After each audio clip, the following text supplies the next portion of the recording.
Hello friend, CGPSC any turn notes के YouTube channel में आप सभी का बहुत बहुत स्वागत है।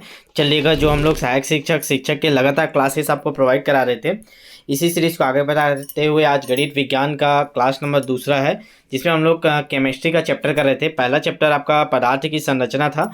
कल इसका पहला क्लास हुआ था, आज दूसरा क्लास करते हैं। ठीक है, तो थ्योरी क्लास है ये भी आज। ठीक, और इसके क्वेश्चन आपको बैच में कवर करा देंगे हम लोग, टेस्ट बैच में जितना भी क्वेश्चन बन सकते हैं। तो थ्योरी कुछ लोग बोल रहे थे सर केमिस्ट्री का थ्योरी करा दीजिए, तो उसको करा रहे हैं। ठीक है, चलेगा। अभी तक आप हमारे बैच से नहीं जुड़े हैं तो ज़रूर जुड़ जाइएगा। मैं बार बार बोलता हूँ, अगर जिन लोग वर्ग 2 में भी नहीं जुड़े हैं, वर्ग 3 बस में जुड़े हैं, वर्ग 2 में भी जुड़ जाइए। समय रहते हुए आप दोनों बैच में परफेक्ट तैयारी कीजिए, ताकि आपका बेस्ट रिजल्ट मिल पाए। चलिए, एक बार शेयर कर दीजिए, नीचे शेयर बटन है उससे। तो कल हम लोग ने क्या क्या देख लिया था? परमाणु देख लिया था। ठीक है, उसके परमाणु का साइज, आकार, भार, परमाणु संरचना, ये सब चीज़ देख लिए थे। स्थायी कण के बारे में भी पढ़ लिए थे। और जिन लोग भी बैच नहीं ज्वाइन किए देख लीजिएगा, जो नए होंगे चैनल को सब्सक्राइब कर लीजिएगा। लगातार आपको क्लासेस मिल रही है और फीस का कोई दिक्कत नहीं रहता। मैं बोलता हूँ आपको, जिसको दिक्कत है वो मेरे से बात कर लीजिएगा। आपको हर प्रकार की सुविधा हम आपको दे रहे हैं, तो बैच ज़रूर ज्वाइन कीजिएगा ना। तो हम लोग इलेक्ट्रॉन पढ़ लिए थे, इलेक्ट्रॉन की विशेषता पढ़े थे। ठीक है, फिर प्रोटॉन पढ़े थे, प्रोटॉन की विशेषता पढ़े थे। फिर परमाणु की संरचना आ गए थे, हमारा मेन टॉपिक यही था। तो इसमें थॉमसन का परमाणु मॉडल देखे थे। और उसके बाद आज हमको देखना था रदरफोर्ड का परमाणु मॉडल। यहाँ तक कर लिए थे हम लोग कल की क्लास में। ठीक है, तरबूज के दाने का आकार होता है करके। और आज हमको पढ़ना है रदरफोर्ड का परमाणु मॉडल। ठीक है, चलिएगा, आज यहाँ से स्टार्ट करते हैं। चलिए स्टार्ट करेंगे, ध्यान से देखिएगा। जिन लोग भी नोट्स नहीं बनाए होंगे नोट्स बना लीजिएगा। क्लास के बाद आपको इसी से बनाना है ना, नोट्स के फॉर्म में लेके आए, ताकि आपको परफेक्ट केमिस्ट्री का नोट्स बन जाए आपका करके। चलेगा, तो अब देखते हैं रदरफोर्ड का परमाणु मॉडल। जिन लोग भी जुड़े हैं लास्ट तक जुड़े रहिएगा। मैं जितना क्वेश्चन बन सकते हैं यहीं आपको क्वेश्चन कराऊंगा ना। अलग से क्वेश्चन आपको कराने का इसका भी यहाँ पे ज़रूरत नहीं है। आप लोग जो भी क्वेश्चन बन सकते हैं व्यापक लेवल में, मैं क्लास के बीच बीच में ही बनाते जाऊँगा। ठीक है, ध्यान सुनते जाइएगा। चलिए, रदरफोर्ड का परमाणु मॉडल आया था, इसके बारे में देखते हैं। प्रोटॉन खोज को लेकर ना, प्रोटॉन के बारे में पढ़ रहे हैं, तो चलिए देखते हैं। रदरफोर्ड में थॉमसन मॉडल की जांच के लिए देखिए, सबसे पहले हम लोग थॉमसन मॉडल पढ़े, जो क्या था? वो तरबूज के दाने वाला प्लस प्लस रहता है, कुछ कुछ करके उसमें निगेटिव जो इलेक्ट्रॉन आता है दबा रहता है करके। ठीक है, तो उसी को जांच करने के लिए एक प्रयोग किया। किसने किया? रदरफोर्ड ने। इस प्रयोग में सोने की पतली पन्नी, जिसको फॉइल बोलते हैं इंग्लिश में, पर अल्फा किरणों का जो किरण था उसका प्रहार किया, मतलब बौछार किया उसमें। इस पन्नी के उसकी अत्यधिक आघातवर्धनीयता के कारण। आघातवर्धनीयता क्या होता है? मतलब उसको पीट पीट के पतला करते हैं, तन्यता तो टूटता नहीं है ना। तो आघातवर्धनीयता के कारण चुना गया था। ठीक है, क्या चुने थे? तो सोने की पन्नी को। ठीक है, यह पन्नी मान में 1000 परमाणु जितनी मोटी थी। पहले मोटी थी, 1000 परमाणु जितनी मोटी थी। अल्फा किरण द्विआवेशित हीलियम H2+ परमाणु के प्रवाह को कहते हैं। अब अल्फा किरण किसको बोलते हैं? अल्फा किरण बोल तो रहे हैं, लेकिन अल्फा किरण होता क्या है? तो H2+, इसी को बोलते हैं अल्फा किरण ना। तो इसी का प्रवाह किए थे। याद रखिएगा, आप लोकल बुक में ये नहीं मिलता, बस ये पढ़ लेते हैं कि अल्फा किरण का बौछार किया था। अल्फा किरण होता क्या है, किसको बोलते हैं अल्फा किरण? तो ये आपको पता होना चाहिए। याद रखिएगा, अल्फा किरण में क्या प्रयोग किया था हम लोग? He2+।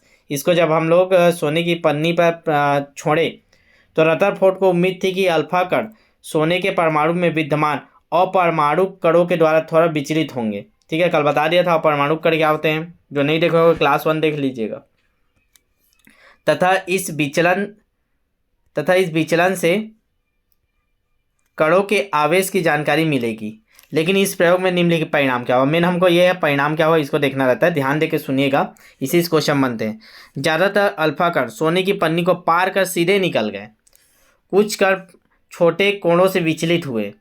थोड़ी थोड़ी देर पर एक बड़े कोण से विचलित हुआ। एक कण गया, वो बड़े कोण से विचलित हुआ। ठीक है, कुछ कण 1200 लगभग 12,000 ना, लगभग 12,000 उन्होंने कण छोड़े थे ना अल्फा किरण, पन्नी से टकरा कर वापस लौट गए। ठीक है, 12,000 टोटल भेजे, उसमें कुछ कण ही लौटे, बाकी उसी में पार हो गए। मतलब यहाँ से ऐसे करके हम लोग डाल रहे थे दाना दाना। ठीक है, तो एक कुछ कण ही एक दो बाहर है, बाकी सब पार होके निकल गए। तो इसका क्या निष्कर्ष निकालना? इस प्रकार रदरफोर्ड में एक परमाणु मॉडल दिया, जिसके अनुसार क्या हुआ, ध्यान से सुनिएगा। क्या मॉडल दिया? परमाणु एक खोखले गोले की तरह होता है, जिसके केंद्र में एक धन आवेशित नाभिक होता है। तभी तो धन से धन टकरा कर वापस आया, और बाकी जगह निगेटिव था तो वापस उसी में घुस जा रहा था अंदर। ठीक है, नाभिक का आकार परमाणु के आकार की तुलना में नगण्य होता है, इसीलिए 12,000 भेजे उसमें कुछ ही वापस आए, बाकी सब पार कर गए ना। किंतु परमाणु का सारा भार नाभिक में ही केंद्रित होता है, ये भी इंपॉर्टेंट याद रखिएगा इस पॉइंट को। नाभिक का आकार परमाणु के आकार की तुलना में नगण्य होता है, किंतु परमाणु का सारा भार नाभिक में ही केंद्रित होता है, इसको ध्यान रखिएगा। ठीक है, ये हमारा परमाणु की संरचना हो गई, ये हमारा देखिए परमाणु हो गया। ठीक है, और ये नाभिक हो गया। तो जब यहाँ से हम लोग डाल रहे थे दाना तो ये इधर वाले सब पार हो जा रहे थे, जो इससे टकराए वही वापस आए थे। ठीक है, तो देखिए पूरा इसका भार कहाँ होता है, परमाणु का भार नाभिक में ही होता है, इसे 2/3 हिस्से में ये होता है। ठीक है, देखिए यदि परमाणु का व्यास 1 मील हो तो नाभिक का व्यास उस व्यास के भाग का 2/3 इंच ही होगा। मतलब अगर इसका मान पूरा 1 मील होगा, 1 मील ना, तो उसका 2/3 भाग ही क्या होता है, आपका नाभिक होता है, इतना छोटा होता है। इलेक्ट्रॉन क्या करता है, नाभिक के चारों ओर वृत्तीय कक्षाओं में चक्कर लगाते रहते हैं। ठीक है, परमाणु में इलेक्ट्रॉन और प्रोटॉन की संख्या बराबर होती है, इसीलिए परमाणु उदासीन। और आपको पहले ही बता चुका हूँ कि इसका आवेश, इलेक्ट्रॉन का आवेश और प्रोटॉन का जो आवेश होता है वो दोनों बराबर होता है, इसीलिए एक दूसरे को क्या कर देते हैं, ये उदासीन कर देते हैं। ठीक है, चलेगा। तो ये हम लोग ने देख लिया आपका रदरफोर्ड का परमाणु मॉडल। अब देखते हैं अल्फा किरण के विचलित हुए उसका एक्सप्लेनेशन देखते हैं, क्या एक्सप्लेनेशन दिए थे अल्फा कण जब डाले थे। तो यह मॉडल अल्फा कण के प्रकीर्णन की व्याख्या निम्नलिखित प्रकार से करता है। अब एक बार और देख लेते हैं, ध्यान से सुनिएगा।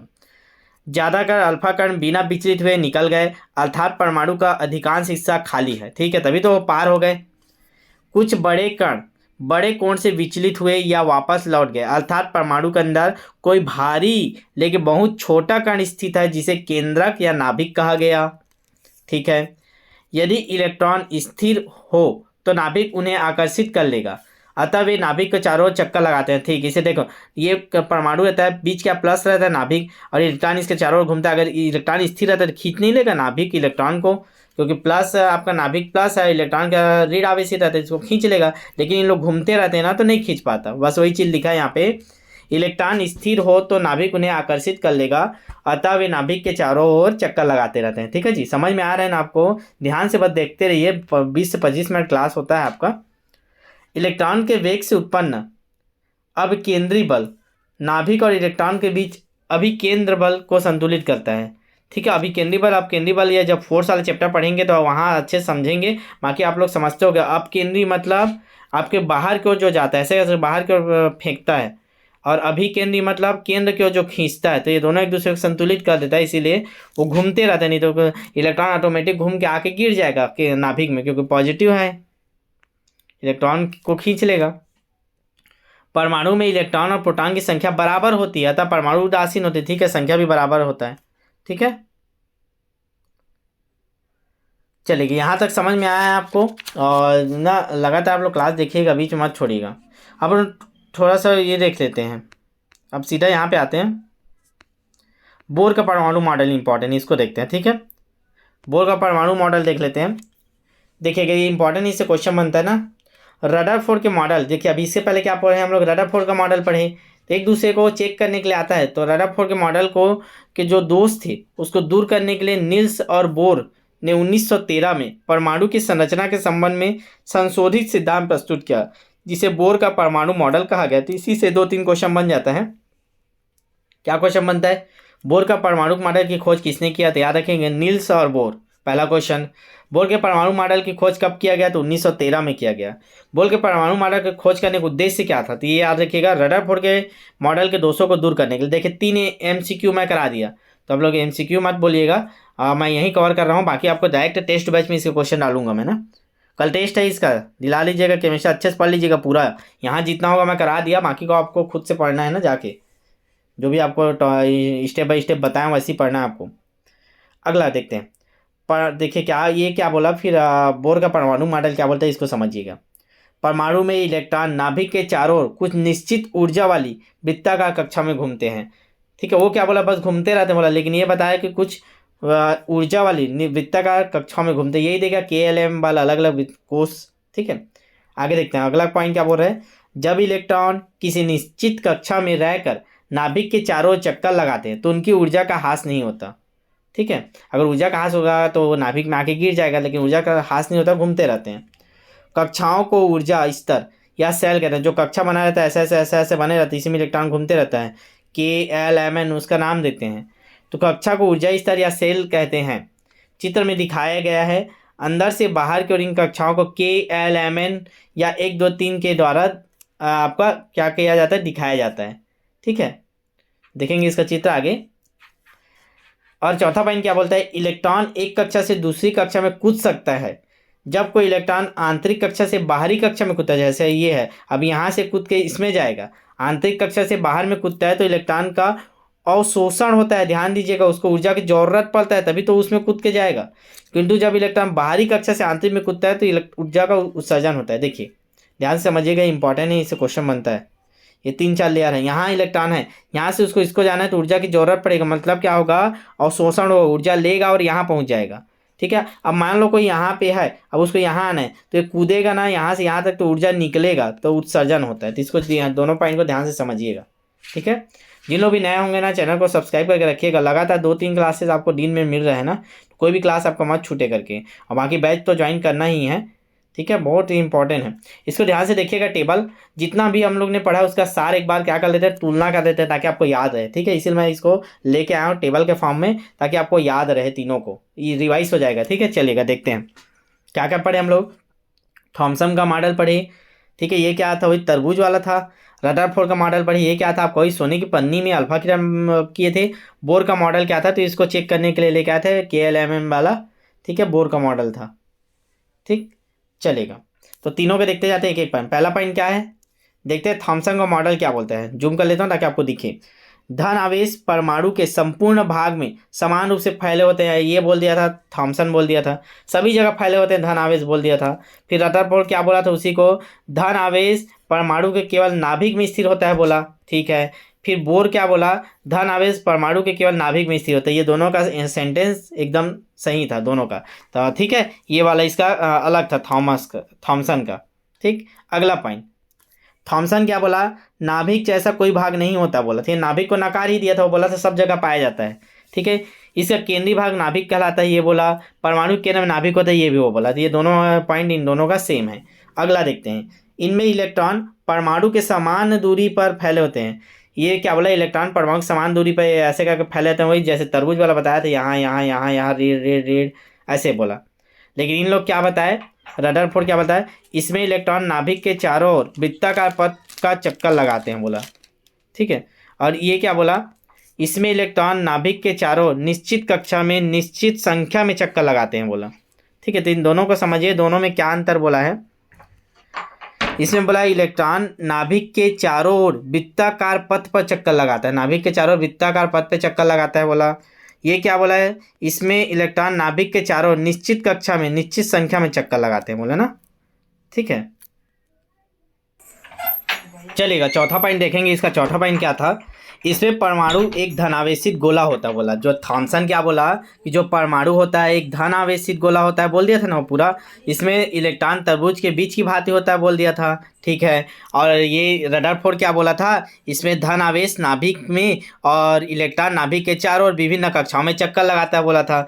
ठीक है, यही चीज़ ये भी बोला, बोर क्या बोला कि धन आवेश नाभिक में और इलेक्ट्रॉन नाभिक के चारों ओर विभिन्न कक्षाओं में निश्चित संख्या में चक्कर लगाते हैं। ये नाम भी दिया था ना, बोर्ड दिए, याद रखिएगा, KLMNO ऐसे करके नाम दिया विभिन्न कक्षाओं का ना।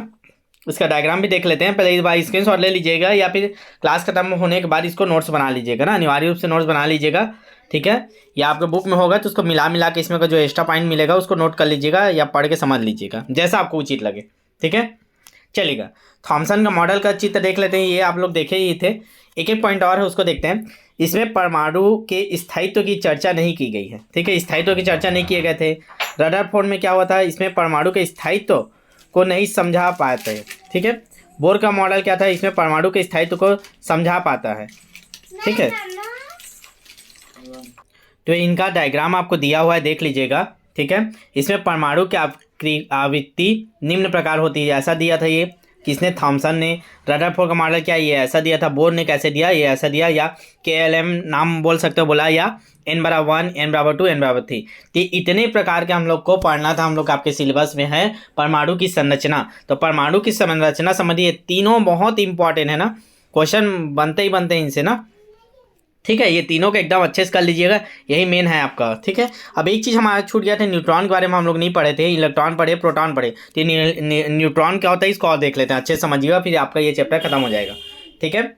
और बाकी बेसिक चीज़ आपको पढ़ना पड़ेगा, परमाणु संख्या क्या है, परमाणु द्रव्यमान क्या है, ठीक है। समय रहेगा तो उसको भी बता दूंगा आगे। तो चलिए आप देखते हैं न्यूट्रॉन क्या होता है। तो देखिए, किसी तत्व के परमाणु का परमाणु द्रव्यमान हाइड्रोजन को छोड़ दे तो उसके नाभिक में उपस्थित कुल प्रोटॉन के द्रव्यमान के से अधिक, लगभग दोगुना होता है। याद रखिएगा, किसी तत्व का, ध्यान से पढ़िएगा इसको क्या बोल रहे हैं। किसी तत्व के परमाणु का जो परमाणु द्रव्यमान होता है उसके नाभिक में उपस्थित कुल प्रोटॉनों के द्रव्यमान से अधिक, लगभग दोगुना होता है। ऐसा तो बोल दिया, अब इसको समझ नहीं पाए थे, कैसा सेंटेंस बोल रहा है, क्या बोल रहा है, नहीं समझ में आया। ये बोलना क्या चाह रहा है, इसके यह निष्कर्ष निकलता है कि नाभिक में प्रोटॉन के अतिरिक्त और कुछ कण हैं। तभी तो देखो, जैसे ये नाभिक है, इसमें 5 प्रोटॉन है, लेकिन इसका द्रव्यमान 10 आ रहा है, तो हम लोग को ये पता चला कि इसमें और कुछ है, तभी तो 10 आ रहा है। 5 ही तो प्रोटॉन है, नहीं तो 5 आता, ठीक है। तो एक चीज़ निष्कर्ष निकाले कि इसमें और कुछ कण है, ठीक है, जिसमें द्रव्यमान है लेकिन आवेश नहीं है, क्योंकि वो पॉजिटिव बता रहा है, धन ही बता रहा है, ठीक है। 5 ही तो धन बता रहे हैं, हम लोग जब चेक किए तो 5 ही तो कण वापस आया, लेकिन इसका द्रव्यमान 10 हो जा रहा है। तो मतलब कुछ ऐसा और कण है इसके बीच में, प्लस तो 5 है, ठीक है, 5 ही बार पलट के आ रहा है, 5 है, लेकिन इसका द्रव्यमान 10 है, मतलब 5 और कण है, लेकिन उसमें आवेश कुछ नहीं है, उसे टकरा के नहीं आ रहा है, ना कुछ नहीं हो रहा है, ठीक है। तो ये निष्कर्ष निकला। फिर इसी पे खोज किया गया, और तो क्या फिर कौन खोज किए, तो याद रखिएगा न्यूट्रॉन की खोज किसने किया है, तो चैडविक ने। तो चैडविक ने 1932 ईस्वी में बेरोलियम बी जो है धातु के पत्थर पर, जो पत्थर उसका होता है पतला सा पन्नी जैसे, अल्फा कणों के आघात से एक विशेष प्रकार के कण का पता लगाया जिस पर कोई भी आवेश नहीं था। इसका नाम क्या रखा उसने, न्यूट्रॉन रखा। अतः उदासीन और परमाणु कण को न्यूट्रॉन कहा गया। तो इस प्रकार न्यूट्रॉन की खोज हुई। 2-3 पॉइंट याद रखिएगा, ठीक है। इसमें कोई आवेश नहीं होता, याद रखिएगा। द्रव्यमान होता है इसमें, याद रखिएगा। किसने खोज किया, चैडविक ने किया। कब किया, 1932 में। न्यूट्रॉन की खोज चैडविक ने किस परमाणु पे किया, तो ये मतलब किस परमाणु के उस पर किया, पन्नी पे, याद रखिए, बेरोलियम, ठीक है। तो ये 3-4 MCQ इससे बनेंगे, ठीक है। सारे क्वेश्चन यहीं कवर कर रहे हैं, बाकी क्वेश्चन आपके बैच में करेंगे ना। तो जिन लोग भी बैच ज्वाइन नहीं किया, परफेक्ट तैयारी आप चाहते हैं तो बैच जरूर ज्वाइन कर लीजिएगा। डेली आपको पता चलता है एक पोस्ट मिल रहा है कि नहीं मिल रहा है, ठीक है। चलेगा, अब न्यूट्रॉन का अभिलक्षण देखते हैं। अभिलक्षण मतलब उसकी विशेषता देखते हैं, ठीक है। न्यूट्रॉन की क्या क्या विशेषता है, यह उदासीन कण है, इस पर कोई आवेश नहीं होता। याद रखिएगा, जो न्यूट्रॉन होता है वो उदासीन कण होता है, इस पर कोई भी आवेश नहीं होता, ठीक है। ये पहला पॉइंट हम लोग निकाल लिए। दूसरा पॉइंट क्या था, इसका द्रव्यमान प्रोटॉन के द्रव्यमान के बराबर होता है, ठीक है। अर्थात एक न्यूट्रॉन का निरपेक्ष द्रव्यमान, जो इसका निरपेक्ष द्रव्यमान क्या होता है, 1.675 × 10⁻⁻24 ग्राम। तो ये याद रखिएगा, मोस्ट इंपॉर्टेंट है, MCQ इसको बना लीजिएगा आप लोग या नोट करके लिख लीजिएगा। न्यूट्रॉन का निरपेक्ष द्रव्यमान कितना होता है, बार बार पूछता है, तो याद रखिएगा 1.675 × 10⁻⁻24 ग्राम, ठीक है। चलिए आगे देखते हैं। एक न्यूट्रॉन का सापेक्ष द्रव्यमान, देखिए 2 पूछता है, एक निरपेक्ष पूछेगा या सापेक्ष, दोनों में कंफ्यूजन रहता है। याद रखिए, निरपेक्ष में 10⁻24 आएगा और सापेक्ष में क्या आता है, 1.00874 अर्थात 14 होता है, याद रखेंगे इसको, ठीक है। आगे देखते हैं। मेन इसी को याद रखिएगा, इसको कई बार पूछा गया है, तो इसको यह 14 वाला कन्फ्यूजन हो जाएगा आपको। इसको याद रखिएगा, निरपेक्ष द्रव्यमान 1.675 × 10⁻⁻24 ग्राम, ठीक है, 24, या इसका सापेक्ष ये वाला मान रखिएगा 1.00874, ठीक है। लास्ट पॉइंट क्या बोल रहा है, यह परमाणु के नाभिक में प्रोटॉन के साथ उपस्थित होता है। याद रखिएगा, प्रोटॉन के साथ में ही रहता है आपका न्यूट्रॉन, दोनों साथ साथ रहते हैं भाई जैसे, ठीक है। तो ये हम लोग न्यूट्रॉन का गुण देख लिए, ठीक है। अब तीनों का लास्ट देख लेते हैं 5 मिनट। वहाँ मौलिक कण जो तीनों पढ़े हम लोग, तो इसको मौलिक कण भी बोलते, बोला था ना कल, बताए थे, ठीक है। 2 प्रकार के नाम बताए थे। तो इन तीनों का तुलना कर लेते हैं, चार्ट में देख लेते हैं, ठीक है। उसका ये चैप्टर समाप्त हो जाएगा। उसका जो बेसिक आपको और पढ़ना रहेगा पढ़ेंगे आप। मौलिक कणों का तुलनात्मक अध्ययन देखते हैं। आविष्कार किसने किया इलेक्ट्रॉन का? तो जे थॉमसन ने। कब किया है? 1897 में, याद रखेंगे 1897, जे थॉमसन ने। प्रोटॉन का आविष्कार किसने किया? गोल्डस्टीन ने। कब किया? 1886 में, ठीक है। फिर न्यूट्रॉन की खोज किसने किया है? तो चैडविक ने किया, याद रखिएगा 1932 में। तो सबसे पहले खोज किसका हुआ है? प्रोटॉन का, फिर इलेक्ट्रॉन का, फिर न्यूट्रॉन का। तीनों का नाम याद रखिएगा और डेट। संकेत क्या है? तो इलेक्ट्रॉन को ई से दर्शाते हैं, प्रोटॉन को पी से, न्यूट्रॉन को एन से। प्रकृति क्या होता है? तो जो इलेक्ट्रॉन है ऋणावेशित कण होता है, ठीक है, ऋणाविष्ट। और ये धनाविष्ट होता है, ये आवेश विहीन होता है, इसमें कोई आवेश नहीं होता न्यूट्रॉन में, याद रखिएगा। सूत्र देखें, ई माइनस ऐसे सूत्र लिखते हैं, पी प्लस लिखते हैं, इसको N0 लिखते हैं ना, क्योंकि इसमें कोई भी आवेश नहीं होता इसलिए N0 लिखते हैं। इकाई आवेश का मान देखें तो इसमें -1 होता है, इसमें आवेश, इसमें +1 होता है, इसमें 0 होता है, आवेश नहीं होता। कूलाम में अगर आवेश का मान देखें -1 है, मतलब 1.6 × 10⁻⁻19 कूलाम। इसका 1.6 × 10⁻⁻19 कूलाम, ठीक है। और ये शून्य एक एक होता है, इसलिए एक का मान तो यही होता है, चाहे प्लस रहे चाहे माइनस रहे, ठीक है जी। चलिए आगे देखते हैं द्रव्यमान। द्रव्यमान क्या होता है? देखिए इलेक्ट्रॉन का द्रव्यमान याद कर लीजिएगा, मोस्ट इंपॉर्टेंट है। 9.1 × 10⁻⁻28 ग्राम, ठीक है, 9.1 × 10⁻⁻28 ग्राम। और इसको देखते हैं प्रोटॉन का क्या होता है? 1.67 × 10⁻24 ग्राम। और इसका क्या होता है? इसका भी द्रव्यमान सेम होता है दोनों का, तो 1.67 × 10⁻20 ग्राम होता है, ठीक है। तो ये हम लोगों ने तीनों का तुलनात्मक अध्ययन कर लिया। स्क्रीनशॉट लेना चाहे स्क्रीनशॉट ले लीजिएगा, या इसके बाद आप लोग इसका नोट्स बना लीजिएगा, ठीक है। इससे बहुत सारे क्वेश्चन बन जाएंगे। तो बस ये चैप्टर यही समाप्त होता है। कुछ बेसिक चीज़ें हैं, परमाणु संख्या क्या होता है इसको भी देख लेते हैं, चलिएगा। परमाणु संख्या क्या होता है, परमाणु द्रव्यमान क्या होता है, ये दोनों आपके लिए इंपॉर्टेंट है, तो छोटा सा इसको और देख लेते हैं, ठीक है। फिर ये चैप्टर आपका यहीं समाप्त करते हैं। फिर इसका क्वेश्चन आपको कल टेस्ट होगा, उसमें कवर करेंगे हम लोग, या और जितने भी प्रकार के बन सकते हैं सारे क्वेश्चन आपको कराएंगे। कल आपका वर्ग 2 में टेस्ट है, याद रखिएगा ना, रसायन का। जितना भी बन सकता है क्वेश्चन में वो सब क्वेश्चन कवर करने की कोशिश करेंगे। कल अनिवार्य रूप से टेस्ट दिला लीजिएगा, सुबह डल जाएगा, ठीक है, या दोपहर में डलेगा, देख लीजिएगा टाइमिंग, उसमें बता देंगे आपको बैच में। परमाणु संख्या देखते हैं, इसको एटॉमिक नंबर बोलते हैं। एक परमाणु के नाभिक में उपस्थित कुल प्रोटॉनों की संख्या को परमाणु संख्या कहते हैं, याद रखिएगा। जितने प्रोटॉन रहेंगे उसको परमाणु संख्या कहते हैं। इसको दर्शाते क्या है? जेड से दर्शाते हैं। तो इसका फार्मूला क्या हो जाएगा? जेड, परमाणु संख्या को जेड बोलते हैं, उस बराबर क्या होता है? प्रोटॉन की संख्या, ठीक है। और क्या क्या बोल सकते हैं? इसको धन आवेशित कणों की संख्या भी बोल सकते हैं, क्योंकि जो प्रोटॉन होता है वही धन आवेशित कण होता है। और इलेक्ट्रॉन की संख्या भी बोल सकते हैं, क्योंकि जेड बराबर क्या होता है? प्रोटॉन की संख्या। और प्रोटॉन की संख्या कितना होता है? जितना इलेक्ट्रॉन होता है। तो ये वाला सूत्र याद रखिएगा, ऐसा देता है ना तो कई लोग कन्फ्यूजन हो जाते हैं। जेड ये क्या है? परमाणु संख्या। ये किसके बराबर होता है? प्रोटॉन। क्या प्रोटॉन कितना होता है? जितना इलेक्ट्रॉन होता है उतना। तो ये हमारे एक इन तीनों में संबंध होता है, परमाणु क्रमांक, प्रोटॉन की संख्या, और ये क्या होता है? इलेक्ट्रॉन की संख्या। तीनों बराबर होता है ना, इसको देख लीजिएगा, ठीक है। और क्या एग्जांपल दिया, जैसे इसको देखिए, हाइड्रोजन परमाणु के नाभिक में प्रोटॉन की संख्या कितना होता है? 1 होगा, तो हाइड्रोजन परमाणु संख्या कितना होगा? 1 हो जाएगा। जैसे आपका कार्बन है, कार्बन में कार्बन के जो नाभिक है उसमें प्रोटॉन की संख्या कितना है? 6 है, तो उसका परमाणु क्रमांक कितना होगा? 6 है। जैसे क्लोरीन का आप लोग बताइए, क्लोरीन में कितना है परमाणु? प्रोटॉन की संख्या कितना है क्लोरीन में? क्लोरीन ना, Cl, क्लोरीन कितना होता है? 17 होता है ना। प्रोटॉन की संख्या, तो इसका परमाणु क्रमांक भी 17 होगा। या आपको परमाणु क्रमांक पता है तो आप इसका बता देंगे, प्रोटॉन की संख्या। इलेक्ट्रॉन भी कितना होगा? 17 होगा, ठीक है। अब परमाणु द्रव्यमान संख्या देख लेते हैं, मास नंबर, ये इंपॉर्टेंट है, इसको भी ध्यान से समझिएगा। परमाणु के नाभिक में उपस्थित प्रोटॉन की संख्या और न्यूट्रॉन की संख्या की योगफल को परमाणु द्रव्यमान संख्या बोलते हैं। क्या क्या? प्रोटॉन की संख्या और न्यूट्रॉन की संख्या। मतलब इसको दर्शाते किससे? ए से दर्शाते हैं। तो ए बराबर क्या हो जाएगा आपका? प्रोटॉन की संख्या P और न्यूट्रॉन की संख्या N। तो A बराबर हो जाता है P + N। और एक ऊपर क्या पढ़े? E बराबर Z बराबर P, ऐसे पढ़े नहीं यार, Z बराबर E बराबर P। तो ये दोनों समीकरण को याद रखिएगा। ये फार्मूला हो गया हमारा, द्रव्यमान संख्या बराबर प्रोटॉन की संख्या पर न्यूट्रॉन की संख्या। प्रोटॉन की संख्या को क्या बोलते हैं? Z, न्यूट्रॉन की संख्या को N। तो ये हमारा फार्मूला हो गया A बराबर Z + N, ठीक है। तो ये दोनों फार्मूला आप याद रखिएगा, ठीक है। तो ये चैप्टर को यहीं समाप्त करते हैं, मिलते हैं फिर कल नए टॉपिक के साथ। तब तक के लिए ऑल द बेस्ट। एक बार जिन लोग भी नए होंगे चैनल को सब्सक्राइब जरूर कर लीजिएगा, ठीक है। और कल टेस्ट है ना, जितना भी आपको पढ़ाए हैं और जो भी इस टॉपिक में और आपके सिलेबस के अनुसार उन सब का टेस्ट है, ठीक है। तो देख लीजिएगा, जिन लोग भी बैच ज्वाइन नहीं किया आज ही ज्वाइन कर लीजिएगा। अगर वर्ग 2 का नहीं ज्वाइन किया, वर्ग 3 वाले, तो भी आप वर्ग 2 का ज्वाइन कर लीजिएगा। ठीक है, बहुत शानदार तरीके से जितने बन सकते क्वेश्चन इस टॉपिक के उतना सारे हम लोग बनाने की कोशिश करते हैं। जैसा व्यापम लेवल में आते हैं ना, तो आप घर में अगर सेल्फ स्टडी कर रहे हैं बहुत अच्छी बात है, सेल्फ स्टडी कीजिए, लेकिन समय रहे तो उसको चेक कर लीजिए आप जो पढ़ रहे हो उससे आपका एक पोस्ट मिल रहा है कि नहीं।